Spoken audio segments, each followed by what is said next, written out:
best Fire Emblem Heroes team could dominate even using area damage. Greetings and salutations, my name is Delthea, happing you build killing machines so you can dominate in PvP and in special hero maps. If you need help earning all the orbs, feathers, sacred coins, and heroes the game throws at you every week, consider subscribing. In the Best Fire Emblem Hero Team series, you and I are going to talk about what makes a really great unit that's going to dominate on the field, but in order to make sure that this is objective and not subjective, we need to lay some ground rules. Number one, the team has to be able to dominate in PvP. It means they have to be able to answer every single S tier threat on all credible tier lists, as well as every casual and common threat that's found. Two, if they're really the best, then we're not going to reserve anything. These are allowed to use as many resources as we want. We're not going to be looking back on not spending feathers, limited heroes, forge items, whatever we need, we're going to use. Thirdly, they need to have a shtick. They need to have something gluing them together as a team. It's not just enough to say these are higher numbers, therefore it's better. We need to have a reason why this team specifically is going to be formed. And speaking of which, this first team we're going to evaluate is all based on... To start off our area damage build, we're going to use Mia. Mia has several advantages over top of many of her contemporaries, even Ira in this particular regard, and we're going to leverage her speed. Now, we've gotten rid of her legendary weapon. It is gone, and in its place we're going to use Slaying Edge, because we're going to go ahead and leverage the power of Blazing Wind. I'm choosing Blazing Wind because the Blazing series is the series that gets you 1.5 times damage from attack against, in our case, defense. So we're going to get that extra pop of damage, which is really, really cool. Another popular series is the Growing series, which actually increases the area that you use whenever you create the attack. So you may want to choose that instead, especially since Blazing Wind is really hard to come by. You're talking about Hinoka and the Var. So, yeah, sorry. But regardless, that's what we're going to go ahead and do this build with. Other things that we're going to be doing here is giving her Savage Blow. Savage Blow is going to help us after the fact because the first hit is going to take damage away based upon her attack versus defense.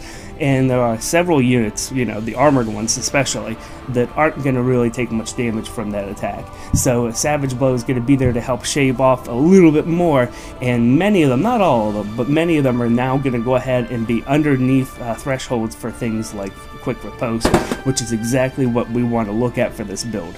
This is going to go ahead and ruin a lot of builds that require a threshold. It also gets rid of all kinds of annoying things like Panic Ploy and stuff like that, so that's really where we're going with this. Now her rating here looks good, but honestly it doesn't have a lot of one-hit kills in it. But whenever we actually proc our special, yeah, now all of these are one-hit kills actually. It's so great that we're getting so many one-hit kills whenever we initiate, and it's wonderful. It's a fun build to have. And take a look at her obituaries, and as you can see here, I have several pages of obituaries. Her score is, once it procs, it's 24 and 7. That is amazing. I love that's a good kill ratio by far. We're taking care of people who are troublesome like Celica. We're getting rid of green mages that we hate like Cecilia, Bolin, ourselves, that's good, Reinhardt, Cordelia, Brave Roy, people like that. We also get rid of Dorcas, Brave Ike, Ryoma, all gone. That is great, and that's whenever we initiate on them, and then that area damage is going to everybody else. So now you have already weakened everybody around them, and so the rest of our team can just slowly come on up, and that means that you can select a team that is going to leverage this. You can just go straight on in and just sort of wade through things. You know, like it's almost like a kiddie pool at this point. People who knock us out are pretty much all the armored units, and that is a shame, but it is what it is. Specifically, Black Knight's really troublesome. Now, you can bounce Black Knight if you let him initiate on you, as opposed to you initiating on him. So that's one thing to keep in mind. This particular Black Knight build that is in the DPT is using Steady Breath and Wrath, so once you initiate on him, he's going to be able to come back at you with Black Luna, and with that Wrath bonus, not many people stand up against that. Real quick, let's talk about stats for Mia. I don't care how you get it, but she really does need a speed, an attack, and a defense. She needs all three of those. Now, if you have one as an IV, one as a Reforge, one as a Seal, I don't care, just however you do that. If you are going to skimp on one of the two, do not skimp on speed. You need to have speed. You cannot be minus speed. You have to have plus speed from somewhere. Having another speed, having 2+ speeds, helps you out in a couple of corner cases, which is nice, but it's not as nice as having that extra attack or defense. So please do not skimp on that. If you do only go with 2 out of the 3, then that leaves your seal hopefully open for something cool like Quick Impulse, which is going to bring down our charge down from the initiation from 3 down to 2, and we're going to work on lowering that more here as we go through. The teammate that I recommend the most to be with Mia is Delthea, and of course that's because of Dark Aura. Dark Aura is going to give her a +6 bump to attack, and then whenever you have drive attack there, that's +9 altogether, and that's going to go 1.5 times into her area damage, which is great. Not to mention we are lacking, since we got rid of the legendary weapon, what idiot did that, so that we could go ahead and make this build work a little bit better. Whenever you put in Delthea, she could just tag along with Mia and pick off anybody else that's there, because we don't have, I mean, this is not a complete glass cannon build. We have life and death on this build to give us that extra oomph, but we're missing some of the punch that we need because we don't have a blade tome on her. So we need to make that up by letting Mia do her thing.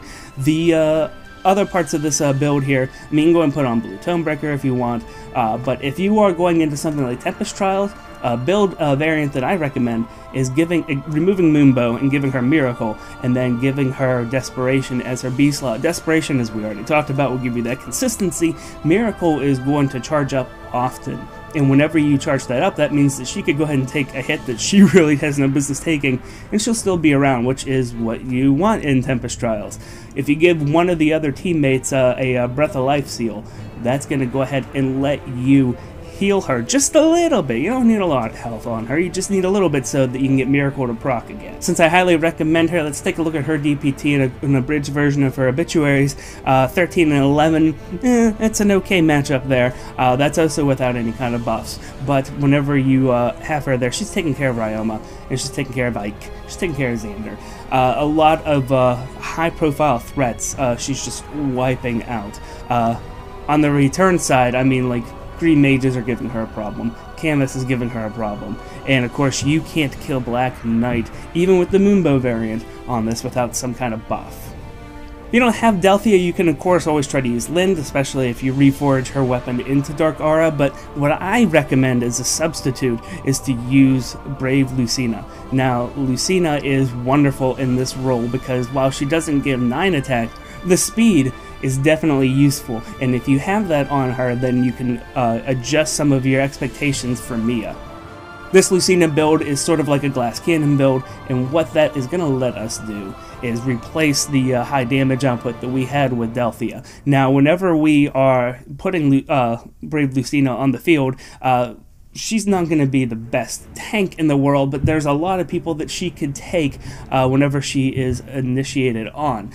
Just to show you a couple of things, whenever she initiates, I mean, of course, you know, she's getting rid of Bolin, she's getting rid of Xander, Mia, which is sort of funny. Now, whenever she initiates as she attacks other people, she can't take anything that's green and has heavy armor. So, you know, just stay away from that. But on the flip side, whenever she baits somebody and lets them attack, Black Knight is one of the people that dies. So that is a wonderful, wonderful boon in this particular setup. The third member of this team that I recommend using is Dorcas. The best thing about him is that you don't have to change anything. You could just drop him in and he is there. Especially Infantry Pulse is one of the best things on him. That distant counter is his second best asset. Infantry Pulse is his best, because if you have him with Infantry Pulse and you have anybody else on your team with Infantry Pulse, your extra, they're going to go ahead and let Mia charge up and initiate with her area attack, as long as you gave her Quick Impulse seal like we talked about. That is wonderful. That's what you're looking for. So go ahead and grab Dorcas and put him in there. As far as his matchups go, he has a good set of matchups out the gate, 19 and 12. People that he can knock down whenever he is baiting people. You know, Cordelia, you're looking at Brave Lucina. Yes, I love it whenever we can get rid of her because she's a pain in the butt. Tana, Delthea, Reinhardt, they're all gone. People that don't do so well, once again, Black Knight. I didn't think you were expecting him to take care of Black Knight. Ryoma, Ike. Not really good to see them, but they're there. If you don't have Dorcas, but if you've invested in your brave Ike, you can go ahead and use him. Now this build setup here has distant counter. If you don't have distant counter, you're not going to be getting kills whenever you bait people, but that might be okay. He's still going to absorb so much damage that it's crazy. Now if you go with this setup here, I still recommend Infantry Pulse. If you can't get Infantry Pulse, that's okay. There's other things you can substitute, and you can go ahead and put in whatever kind of buff that you want there so that you could help out your team. We see his DPT hero in this particular setup. It's 18 and 10. That's decent. We're taken care of by Delia, Cordelia, all the Delias. It's nice that they're just gone. Dorcas as well. It's pretty fun. And Naui, which is a really good addition to this particular setup. Take care of Reinhardt, and we could take care of Valencia, which is great. I love taking care of red units, baiting with a green unit. That's fantastic. People you don't want to do this with? Well, Black Knight, of course. Sorry again. But when it comes down to it, not that many people could tank Black Knight.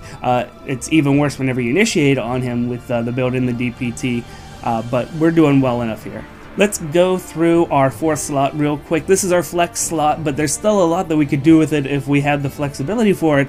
One option is Summer Xander. Summer Xander comes with Infantry Pulse. We've already talked about that being a very valuable skill. It's on him, and he's a good green tank.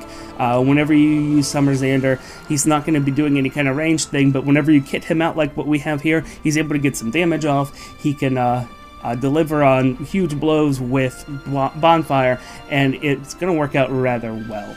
He has just the right stats in all the right places and can deflect a lot, even though he's not really wearing any armor. Whatever. Lucas is another great addition. You just sort of build him nearly identical to Summer Xander, and he's good to go. Infantry Pulse, once again, is my recommendation. If you can't get Infantry Pulse, do a buff that's going to give shore up what Mia is looking for, and maybe even what Delthea is looking for in this particular case. Lucas could bounce Black Knight, which is great, and can handle a lot of other red threats, which is something that we are a little bit shaky on up to this point. Lastly, I want to throw in for a few archers, especially if you're using Brave Lucina instead of Delthea or Lind. Then you'll be able to have an archer here, and they're going to get a lot of buffs from this. Particularly, Takumi is really good because he has not great defenses all across the board, but he's average in so many ways that he should be able to tank a well-calculated hit here or there and be able to still keep on going and delivering there.